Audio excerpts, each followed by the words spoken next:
Hey there, moguls. It's me, Marshall Sylver, your personal millionaire maker.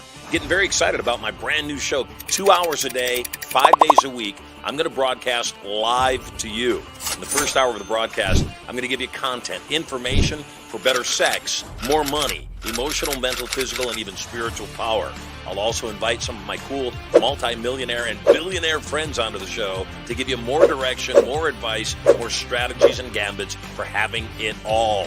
The second hour is what I'm most excited about. It's when I get a chance to chat with you. Yes, you. Where you can call in, talk to me, ask me questions. And if you say the secret word of the day, you could win $5,000 cash. At the very least, if you're the most interesting call of the day, you could also win 10 ounces of freshly minted Marshall Sylver 999 Fine Silver. All of that and more. Brand new Mercedes-Benz sedan or SUV up for grabs. My personal Rolls-Royce Phantom up for grabs. All the knowledge to get everything you want and so much more. All you got to do is log in to the show to get information about its release coming up. 2 hours a day, 5 days a week, coming to you live from the bunker right here at Studio Money. I'm Marshall Sylver, your personal millionaire maker. Let me bring in our hypnotist, Marshall Sylver. It's Marshall Sylver, ladies and gentlemen, the world's fastest hypnotist.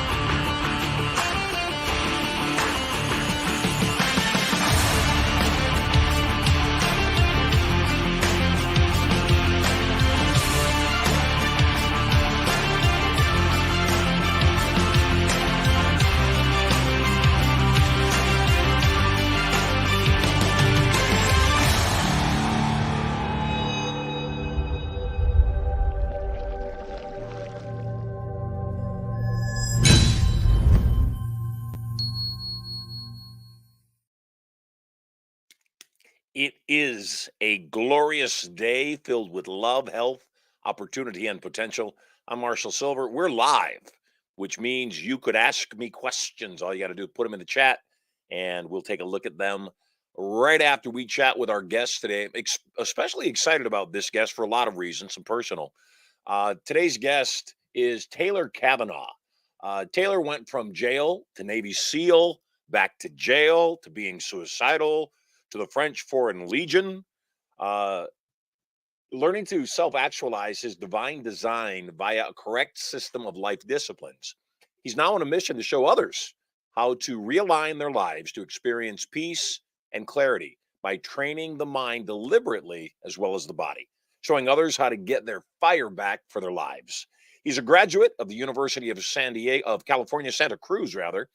Taylor enlisted in the Navy in 2010, becoming a SEAL assigned to SEAL Team 7, deployed multiple times to the Middle East as a sniper, JTAC and Advent Laden specialist, kicked out of the United States military for violation of Navy policy after 7 years, and then spending 2 years in the civilian world battling demons, poor habits, and a lack of purpose.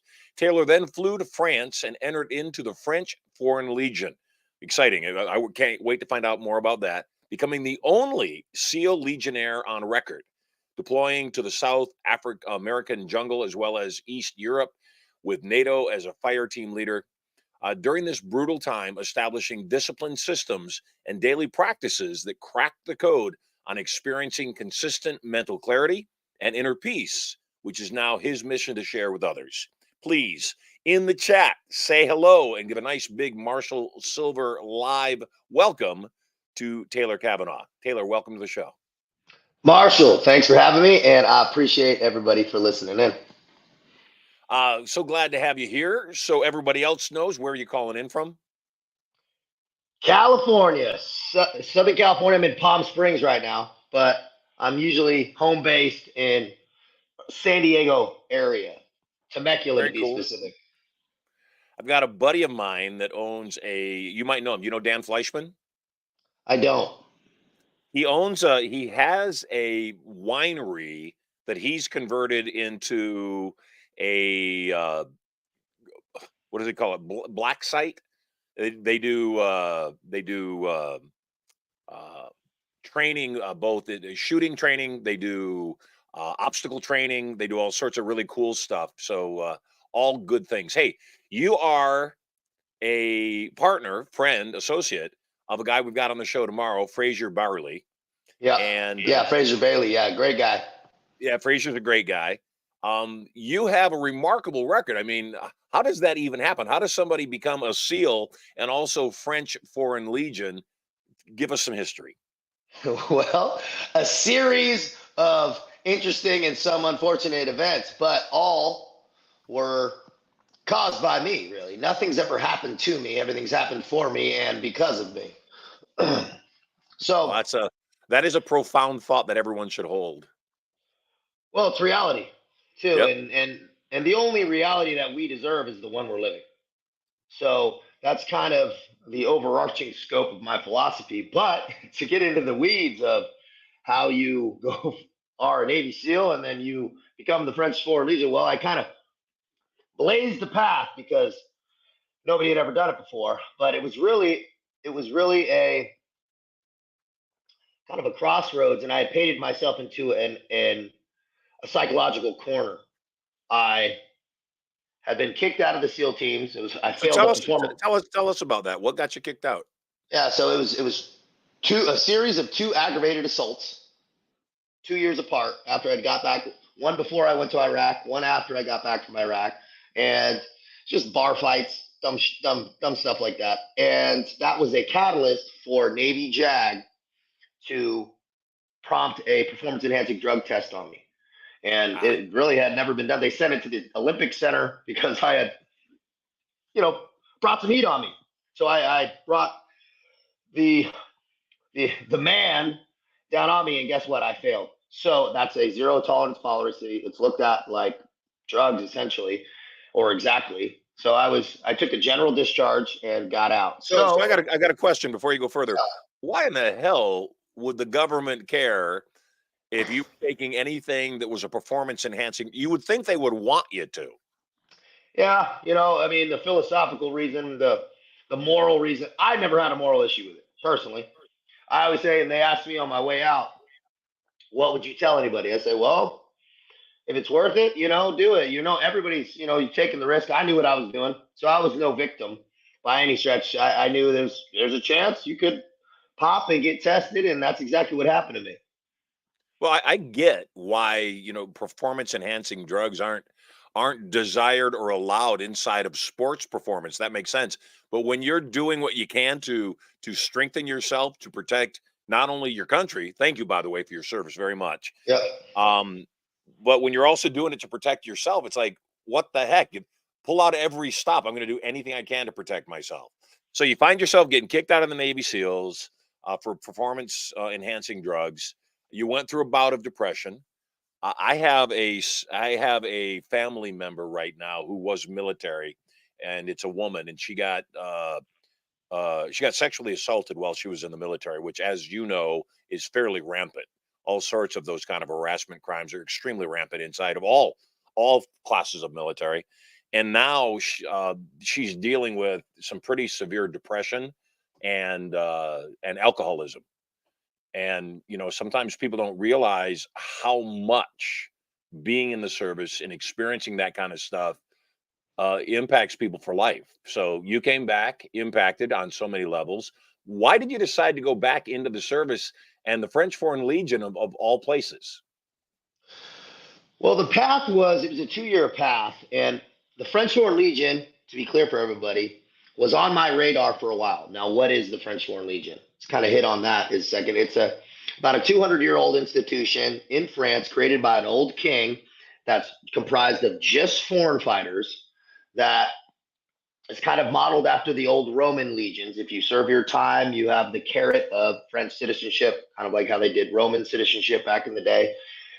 And so it had been on my radar because I had a checkered background trying to get into the United States military. I had already been to jail. There had already been things as an adolescent that had created some problems for me.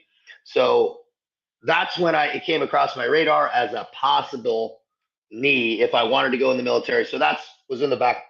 So in the civilian sector, I was not just kind of not doing anything. I mean, I moved right in 2 days after I got out of the United States military, walked out of jail, then walked right into a job I had prepared where I was the second in command at the largest private residential real estate developer in the United States on the largest project ever in the United States, $750 million development. So When you say you were second in charge, what's that mean? I was the number 2 superintendent for a huge company.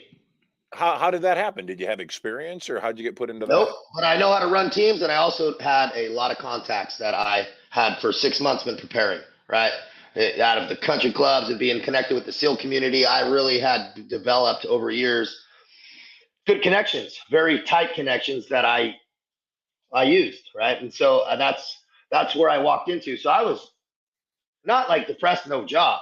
I was actually doing pretty good. And then I actually took another step out where I started working for a venture capitalist, where it was the first year that marijuana was legal in California. So we launched a distribution company in California. Then next thing, I'm CEO of the company. Then the venture capitalist boss was putting me in command of a bunch of different things. I was pitching decks for millions of dollars, raising millions of dollars for about a year, meeting with congressmen, doing all this stuff. So I was like turning and burning. But what I like to tell people is I was also stacking bad habits, real bad habits from the day I got out. I mean, the day I got out, I was taking Adderall, Xanax, alcohol, weed, every day, no days off. That's how I roll with everything. It's like full tilt. But I could lie to myself because I had these measures of success, right? I had the beautiful life and all this stuff. And that's what I always caution people on is if you're making excuses for yourself, but you know you're not living right, you're not living aligned, and that subconscious voice is speaking to you, stand by. You can only bend reality so long, because I also, during this time, stacked on a fentanyl habit at night. But I wasn't doing it during the day, right? I wasn't drinking during the day, so that was my lie. I was still having all this success. But sure enough, my world came crashing down, and I went face down, literally, did a line and went face down, cut my face. It was just the straw that broke the camel's back, right? My life had pretty much shattered. I moved to Hawaii to kind of get reset, got off fentanyl, kind of was just in this. Then now I'm in this, I think I'm going to get my old job back. It's kind of like this gray area. There's like this hope, and sure enough, right? The emails get cut off, the money, and then next thing I know, I'm sitting in my truck, homeless, no money, sawed-off shotgun on my lap, thinking about killing myself, thinking about where I was, what had happened. It felt like a storm had just cleared in my life 2 years to the day, mind you, after I had gotten kicked out of the military, after I had walked out of the United States military, where my life is just gone. So that's when I was thinking about, killing myself for 3 days.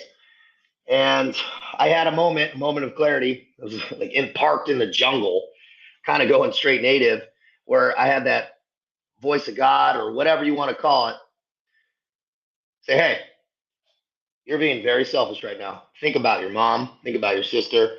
Depression is selfishness. That's the truth, right? Depression is a luxury. You can't be depressed if you're having to lug water and do stuff to survive. You have too much time on your hands, and you're thinking about me, I. And I can say that because I've been there. I know exactly what it is. And and I tell people that are suicidal, you have the right to do whatever you want to do. It's your life. You can do that. Yeah. And I want to talk a bit about that before we get into the rest of Absolutely. everything you've accomplished, because my family member has also said they're not suicidal, but they wish God would just take them. Yeah. And my response to that was, that's exactly what suicidal is. I get it, because Yeah. I've been there. I've been there in my life where I was so low that I knew I couldn't commit suicide, but I would pray every night, God, take me in my sleep. Yeah. Please just take me in my sleep. I can't be responsible for that. But then when I would wake up in the morning and realize I wasn't dead, the first word out of my mouth would be bang, because I was so upset that I wasn't dead. Yeah. So I would agree with that that when people get depressed, it's because they're living in their head. Yeah. And the fastest way out of our head, and it sounds like the path that you took, is to serve other people. It's to figure out a way to not make it about us. Let's make it about somebody else. And I don't have time to be depressed because I got to take care of you. Exactly. You get out of your head and you get into your body first, right? You get into your body, get moving, get kind of focused on rebuilding the physical state. That's the first piece. Start moving. Then set that goal.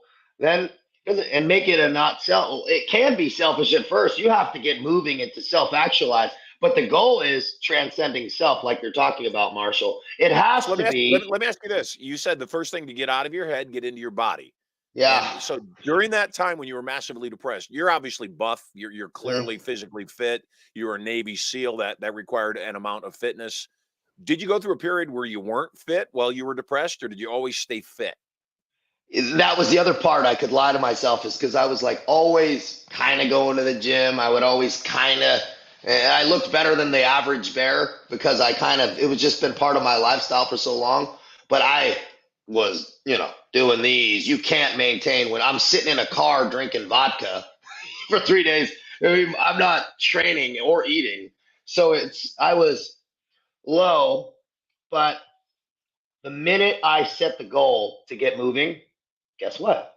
Now my running shoes are back on. Now even though it's a slow pace, I'm kind of moving around the track. Now I'm feeling good again. Now I'm in the sun. Now this momentum, I say, get moving. I get the chills because I want to shake people, because when you're in it, you're so deep in it, you can't see really what's going on. And all the options and opportunities you actually have. Really, if you can move and you got breath in your lungs, I know it sounds cliche, but the world's your oyster. You have options. Yeah, it's difficult. Yeah, you have more options than you could ever imagine, an unfathomable number. And I always say to people, especially when they're like, "Oh, I just feel," don't put that negative energy on somebody else, right? Take that responsibility. Start to be like, I need to take responsibility for my vibration. I need to start understanding that you're in a low vibrational state. Don't define yourself there, right? That's not you. You're not that depressed person. That's your low vibrational state. So bump our vibration up. Sun, little movement, boom. And so that's where I was at, was when I made that decision, started kind of putting the pieces together. And 8 days later, I was in France. And so I wasn't aware that the French Foreign Legion, that is exactly what it says it is. It's foreign people. Yeah. So you find yourself in France. You decide, what was it? Partly because of the structure and frankly discipline of being in the military, that you just said, I need somebody to tell me what to do today. You know what? It wasn't that. Frankly, I don't like military structure. That's why I wanted to be a SEAL. There's no military structure like that. What it was I needed to do something I was proud about again. Uh-huh. And some of that was external validation, the title, right? Some of it, this is what I had to learn about myself a little bit further, down the road in my process of evolution, was I've always been about the title a little bit, like something that I could be proud of. And I don't know where it is, some deep-seated rooted childhood thing, but when I was in the military, I had to be a Navy SEAL, right? It's the best, it's the baddest. Now I looked out internationally, where's the next most badass thing? French Foreign Legion. So that's where I went. I said, well, I'm going to write a badass story. I'm going to become the only guy to ever do this. Never heard about it. And I knew it was being deliberate and picking my pen back up and writing my story and not having it dictated to me. Because make damn sure, if you don't start writing your story in a deliberate fashion, somebody's going to write it for you. Yeah, for sure. So you get over to the French Foreign Legion. How long did you serve there? But by the way, how old are you? How old? 4.5 years. 38. So you spent 7, 8 years in the Navy. Yes. And then another 4 years in the French Foreign Legion. Yes. And so what was the outcome of that? Did you come out with your head on straighter? Did you figure stuff out that hadn't been figured out in the first round? What's going on? It was a baptism in humility. I've said this before. It was the only way I could say it, because it was, people ask me the difference between SEALs and the Foreign Legion. Apples and oranges. It's like prison with a gun. It's because the history of it is bringing in, used to be criminals and rough guys from all over every dark corner of the earth, and you have to smash them into this fighting force. Nobody even speaks the same language, so you have to learn French. You're taking orders in French. They keep the thumb on you tight. right? It's like the Marine Corps kind of dialed up. If you walk across the grass wrong, they're going to put you in jail. It's very strict, very top down, very shut up, charge, here's your gun. And they keep your schedule very, very locked on. So it was challenging because there was a lot of lonely moments, or feelings of isolation, feelings of loss, regret, all that emotions I had to kind of work through. And thank God I had the time. I was using it as a vehicle of self-development because I knew I was going to be forced into very uncomfortable situation and was going to be able to do some cool things along the way. And I got to deploy to South America and, and Eastern Europe and do some internal domestic anti-terrorism missions.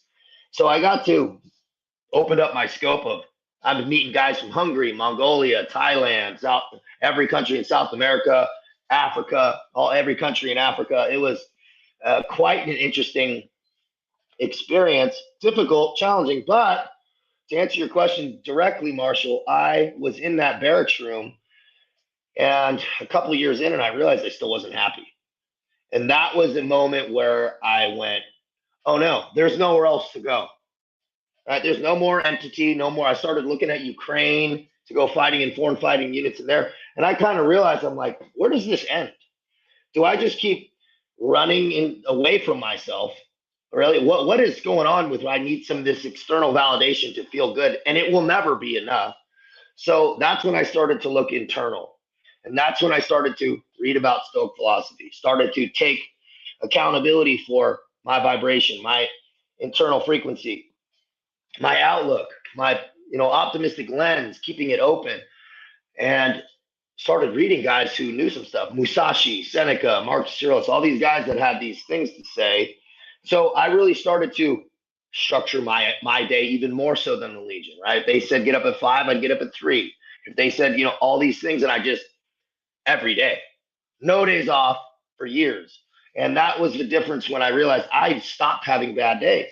I took out all the bad vices, right? I stopped going out, and I just started focusing totally on self-development and wanting to turn myself into this monster of discipline, really turn myself into the dragon where I could not be phased. And that's when the whole world opened up, when I started understanding universal principles, living by them, understanding everything matters, closed doors, open doors, how your thoughts have energy attached to them. All these things I started to really apply in my life.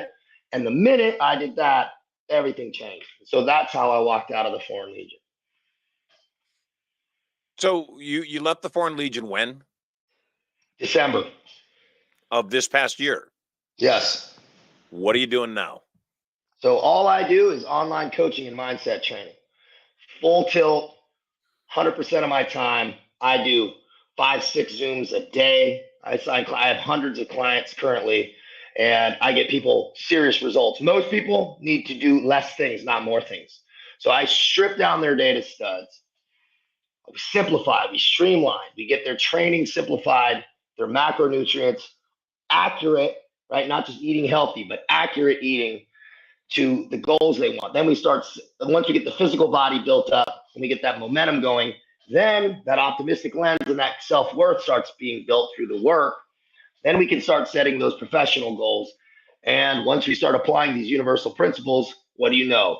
You're living aligned, your actions are aligned with the outcomes you want, and that's when you start tapping into real energy. I think that, again, most people don't realize that 100% of our experience is 100% in our control because it's all in our head. And that the moment you get your head on straight, then everything else starts to fall into place. If your head's on straight, actually on straight, your brain says, like mine did back when I was 23, you can't do cocaine. You can't do that. You're going to destroy your life, and then your children are going to be hurt. So if you don't love yourself enough, love your unborn kids. Yeah. I stopped drinking alcohol last July, so I'm coming up on a year now. And the same thing for me is I loved my alcohol. I don't pretend like I didn't. I loved my fine wines. I loved my high-end tequilas. I did. I also know, though, that I already drank my share. I already lived that full. I drank my share. I drank your share. I drank everybody's share. And, the challenge, I think, sometimes for people like us, Taylor, is that if you're a performer, if you are, and I don't mean that in the sense of entertainment, if you're somebody I, that is high I get it. performance oriented, then again, like you said, we lie to ourselves Yeah. and we say, "Oh, I'm doing great. You know, it's okay, and I can handle this." Yeah, other people, they have challenges with their consumptions. I Yeah. can consume and still do my job. Yeah. And while we can, and was true for me, and I'm guessing was true for you, it also was a lie in the sense that nobody performs better on drugs or alcohol. Yeah. Nobody. Yeah, that's true. And So you know what's interesting so a about couple things. Who makes up your clients? What kind of people come to you? so I have everybody from CEOs to guys getting getting out of their cars, right? Uh, CEOs, doctors, I have an elite tier that is more time intensive, right? Just it's a more check-ins. Then I have a mid-level, which is more focused on mindset, training, nutrition, and less on the professional goals, less on the management of teams and people and personalities. So I have a very wide spectrum of people, men and women, right? And so it's really I have to tailor it to everybody because everybody's goals are different, right? Not everybody wants to get up on stage, and not everybody's all about the fitness. That's an important piece for me. The fitness is a fraction. That's a piece. It's like brushing your teeth. I don't hang the hat. There's so many more important things to focus on, but it's very hard to have a very sound, clear mind if your body's not sound and clear. And so that's why I like to work both in unison. Yeah, I love playing racquetball, and I love playing racquetball with my wife. And since I blew both my knees out last September, I haven't been able to play racquetball at all. In fact, I haven't even been able to walk long Yeah. distances without paying for it big time. And so, I tell people, and I'm sure you believe it too, if you don't have your health, you don't have anything. And so Oh if you're yeah. not doing something to move the needle a little bit toward a better, healthier lifestyle every single day, eventually it's going to accumulate and catch up to you. So tell me some things that you do to help people get their head on straight. Give me some insights and some strategies that our viewers could use to think like a SEAL, think like a French Foreign Legionnaire, and what do you do that helps people produce at the levels they do? Marshall, I was just going to say, you have a very interesting angle, and especially in just how you've operated in your business too, is because you understand the importance of the psychological piece.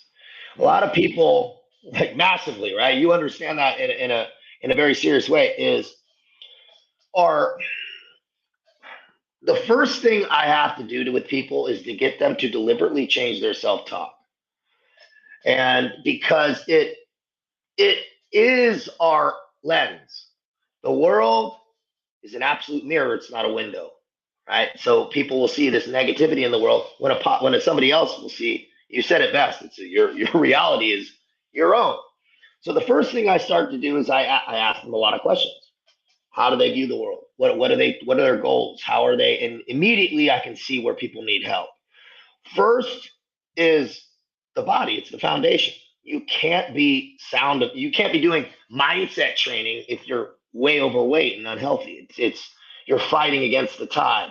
So the first thing I do is get people moving, get people movement minded, get them cognizant and in control of their food, because a lot of what they're doing and not guessing. People say I eat healthy, and I go, well, are you in the body you want? And they're like, no. And I go, well, then it's not correct. You're out of alignment. You have a subconscious voice that's pulling energy from you, saying, hey, we got to tighten this up. You can be eating at the farmer's market and be fat. You have to eat. There's a way to do this. So let's expedite your results. Let's get with somebody who knows. Yeah, you might be able to figure it out in 2 years or 3 months. I know what I would choose. I've paid people to teach me information. You have to drop the ego. So the first thing I get people to do is to be receptive.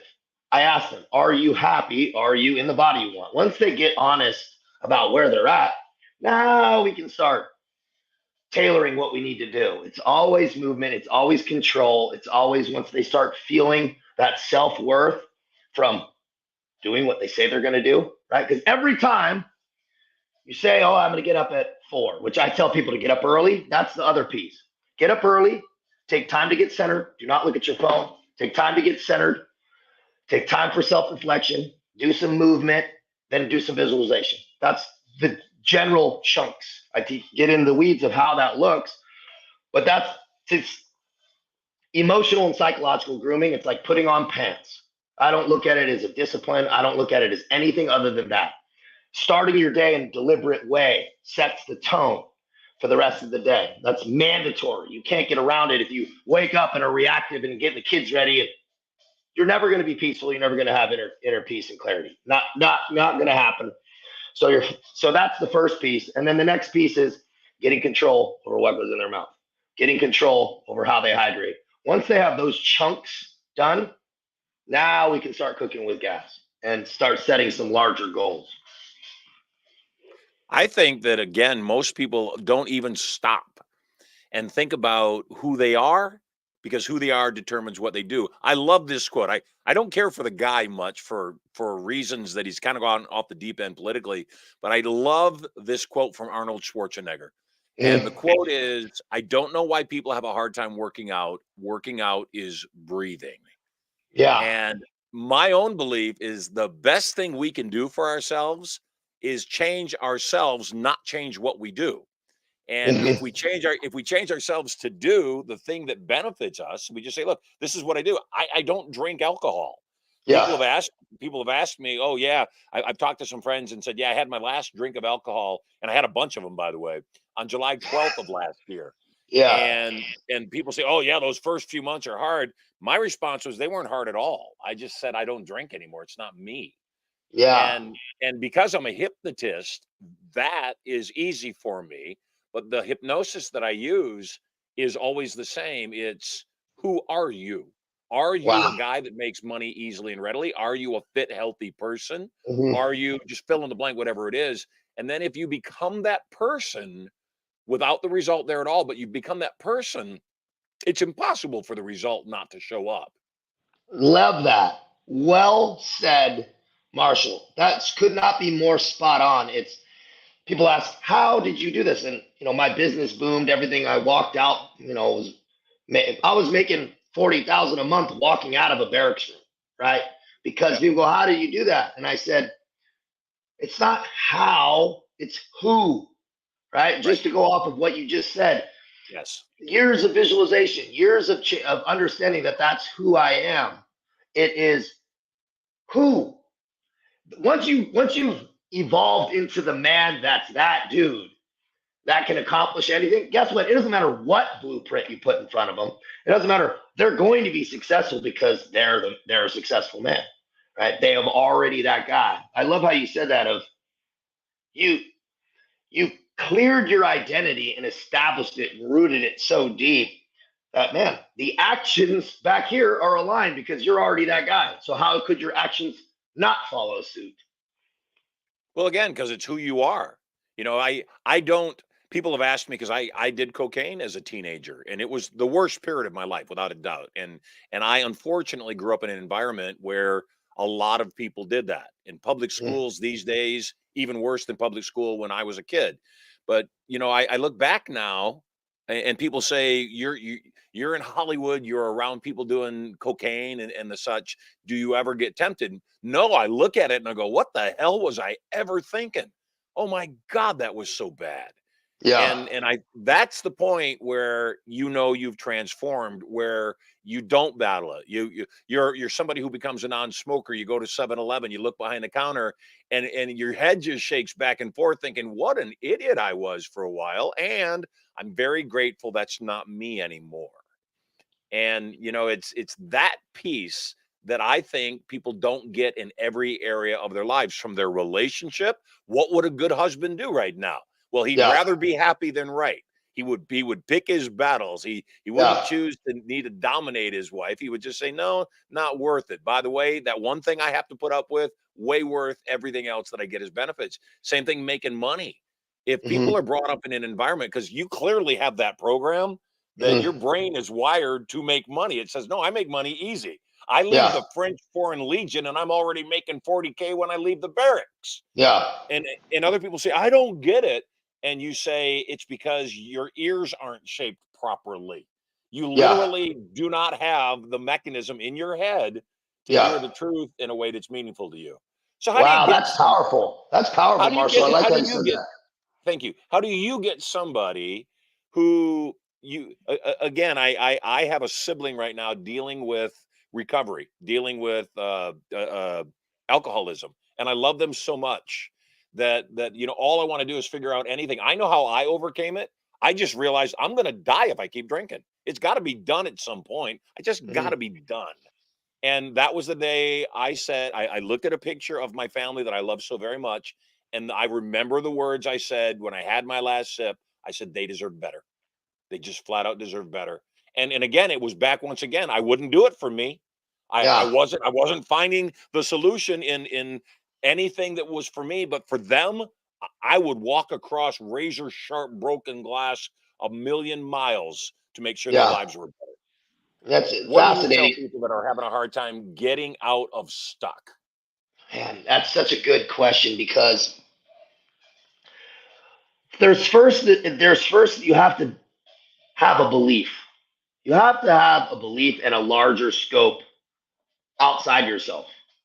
That is exactly what you establish there is, yeah, you got to do it for, yes, you should do it for yourself, but it's a lot easier to do it for somebody else. And also, you have to make a decision. I get kind of hardcore with people. I go, you got to make a decision about who you are, right? Make the decision, make the call. Are you this dude that doesn't listen to himself?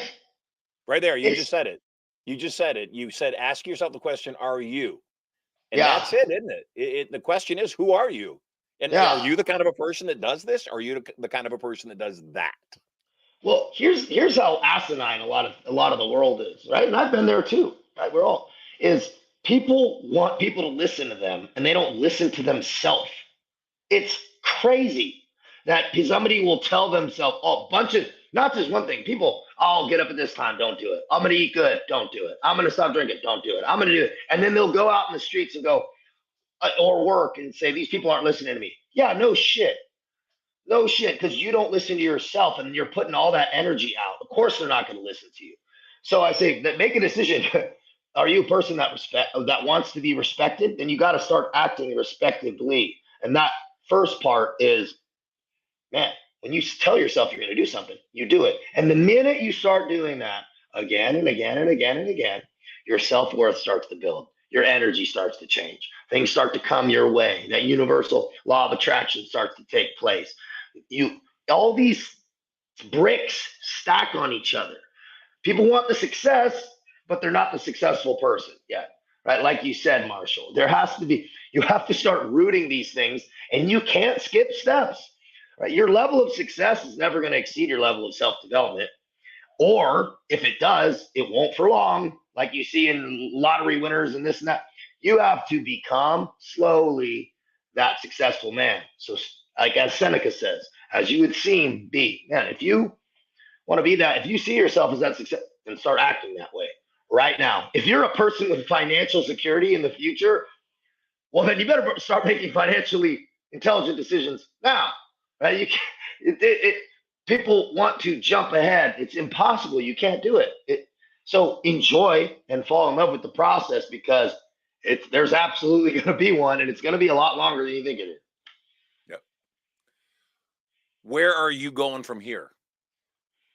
So we got a few projects work. I got a book in the works. It's probably going to take a year because it's got to go through the Pentagon and get some approvals. I'm not like writing OPSEC stuff. It's just part of the hoops we got to jump through. But coaching is it's where I draw my passion. It's what my calling is. It's what I love, and I love to see the progress. So I'm full focused on that. Yes, there's some movie stuff, and there's some possible kind of like side projects that might be fun. But that's just what it is. It's just side stuff. It's not anything I'm focused on. My whole entire purpose life is centered around my coaching, and it's 7 days a week, 365 days a year. This is all what I do. Because we have a lot of coaches that watch the show and are taking notes and such right now. Where do the majority of your clients come from? You mentioned that you had obviously some relationships already established and that people knew you. You have a lot of clients though. So are they all coming from referral, or do you advertise, or what do you do to market your services? No, I have almost no referrals. So I do everything organic. I don't do advertisements. I started from my YouTube, and I get most of my clients funneled to my website from my YouTube or my Instagram, and I speak to everybody. I don't outsource anything, no AI. All emails come to me personally, and people can tell. So on my YouTube, I dive into some deeper principles. I do everything, one take, no edits, with my cell phone propped against a water bottle. I've done it since day one, stream of consciousness, thought, stories. And from my barracks room, you can see the progression all the way till now. I do 2 uploads a week. I've never missed. That's where most of my clients are built, because they've seen the whole progression. I've talked very honestly about my struggles, about growth, and the consistency is important. It doesn't matter. An asteroid could hit me. I'll still upload. And on my Instagram, they see the daily stuff. They see my training. They see my wake up times. They see my food. I do it every day. I don't miss a day. And that's the part. If you want to be a coach and you want to teach consistency, you better be consistent. You also better be authentic. People can read authenticity from a mile away now because they see body language. So they can read body language. They have so many interpersonal visions through social media and TV. They could read body language, man. They can read inauthenticity a mile away. So you better bring it. You better live it, or it's going to show. You can't do this half-assed. You got to be whole-assed, all in, and have some social proof to prove it, right? Don't be talking about mindset and overcoming obstacles when you haven't done shit yet. There's levels to this, right? And if you need to stack some more social proof, then do it, right? That's part of it. So tell me, what's your typical? You said you're getting up early. You said 4 o'clock. I get up at about 3:30, What time do you go to bed? like 10:30. So you're doing about 5.5 hours sleep a night. Yeah, sometimes less, but my whole thing is I just don't miss the wake up. Doesn't matter if I go to bed at midnight, right? And so I don't really subscribe. People think I need my 8 hours to be optimized. Optimized for what? Sitting on the couch, right? People are like, I'm all optimized for what? They're not doing anything.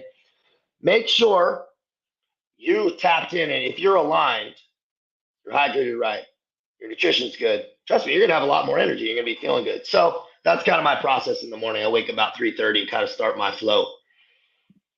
And tell us about your diet. Do you have a specific regime that you use for your diet, or is it portion control? Is it specific foods you avoid? Is it specific foods that make up the stable?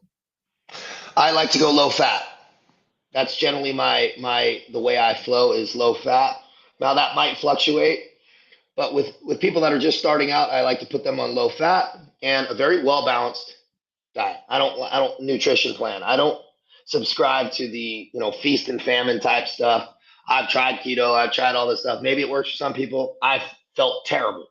So I would say, and not everybody's the same, right? And this is something that guys will say, you can't shove a square peg into a round hole. I have to make some adjustments, and not everybody's the same. But generally, most people will be a lot better if they eat a low fat diet.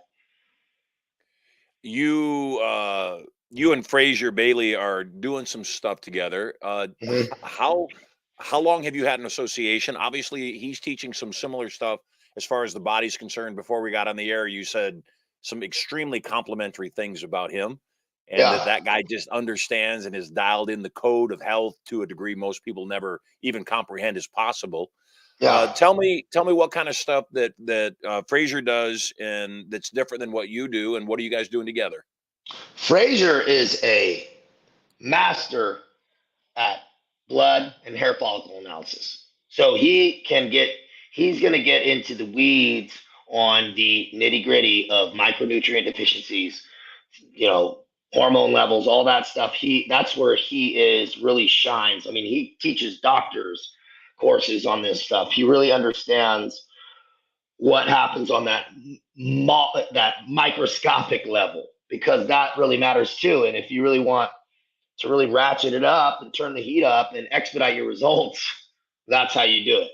And so for me, I'm more mindset habits, right? And I go, because I deal with people with addictions and things like that who gravitate towards me more. So I have to like a little bit of the psychological side, and he's more in the specific on the scientific side. I love it. Good stuff. Where do you think the society as a whole needs to make its biggest changes?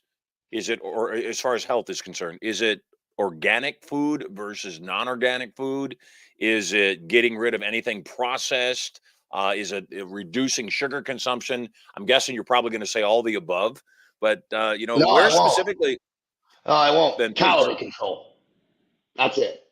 Calories, right? And I understand not all calories are created equal, right? But if people watch their calories and we're in a slight calorie deficit every day, guess what? They lose weight.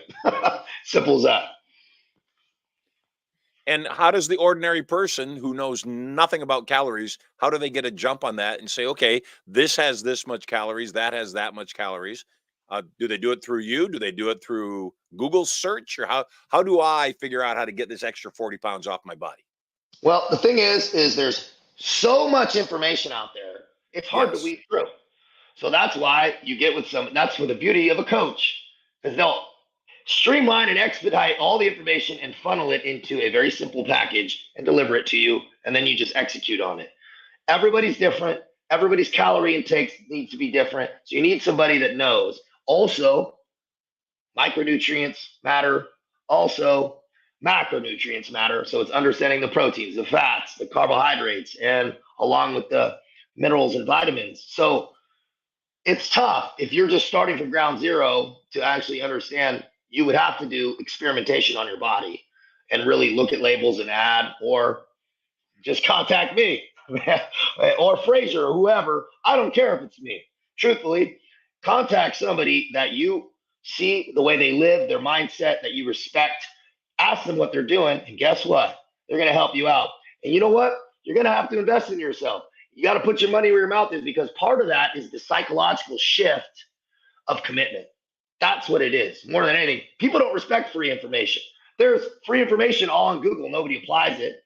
It's the psychological shift that goes, okay, I'm doing this. I'm not going to waste my money.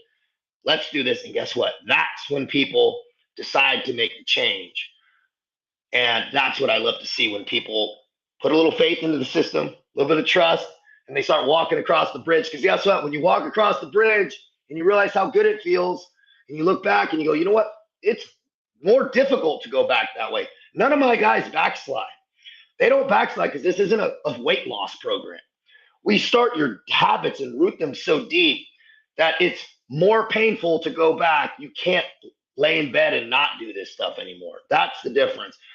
Get your habits rooted so deep to where they don't require discipline anymore.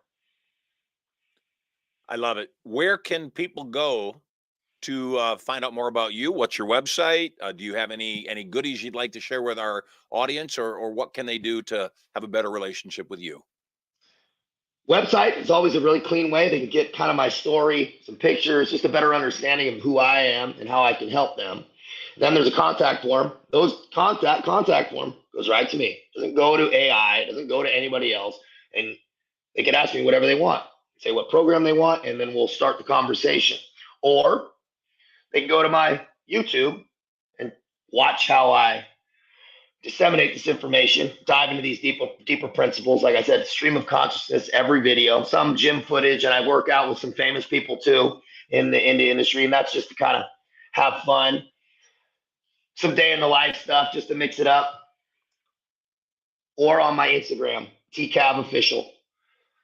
DM me, I'm Johnny on the spot. You talk to me personally, and they can see how I flow every day, what I do, how I think, some thoughts, some ideas, and just kind of get a better understanding of who I am. I love it. Any last things you want to say before we wrap up this awesome call? Yeah. You are hearing that subconscious voice. I call it the authentic voice of God speaking to you, saying, hey, we should make a change. Answer it, right? Start moving in a direction. All the powers in you to change everything. Just start making small, simple steps, and that's it. You deserve to live a good life. 100%. Hey, you're amazing. I appreciate you being on the show, and I look forward. You're in my neck of the woods, so when you are in the Carlsbad area or Las Vegas, please give me a ring because I'd love to connect in person. And again, thank you so much for your service, and thanks so much for being on the show. Marshall, thank you, man. You're awesome, and thank you, everybody, for listening. Everybody have a wonderful day. Good stuff. Hey, I'm Marshall Sylver. We're ending the week. If you haven't figured it out, I invite the guests that I want to talk to onto the show. Not about you. It's all about me, baby. I invite the guests that are interesting to me, but also guests that are that teach about the things that people that I care about, including myself, are dealing with. And tomorrow is no exception. We chatted quite a bit about him actually on today's show because he's Taylor's partner in a project. Fraser Bailey is going to be on the show, and Fraser is a monster. I cannot even begin to tell you how excited I am to chat because I have for a while, and maybe you're in the same boat, thought that something inside of my chemistry was out of alignment. And whatever it is, figuring out what that alignment would be is what I need right now. If you starve yourself and you work out to a degree and you're still not seeing a result, it just may be your body's made an adjustment. If you'd like to find out more details on some additional great health things that you can do, thanks to our guest Taylor today, and also to keep it going and staying on theme of getting fit, getting healthy, and living fully, make sure you tune in tomorrow, same time, same bat channel for our live show tomorrow with Fraser Bailey. I trust you're having an awesome day. God bless. You're amazing. I'll see you here tomorrow. Bye for now. Hey there, moguls. It's me, Marshall Sylver, your personal millionaire maker. Getting very excited about my brand new show coming up 2 hours a day, 5 days a week. I'm going to broadcast live to you. I'm going to give you content, information, emotional, mental, physical, and even spiritual power. I'll also invite some of my cool multi-millionaire and billionaire friends onto the show to give you more direction, more advice for having it all. All the knowledge to get everything you want and so much more. All you got to do is log in to the show to get information coming to you live from the bunker right here at Studio Money. So stay tuned.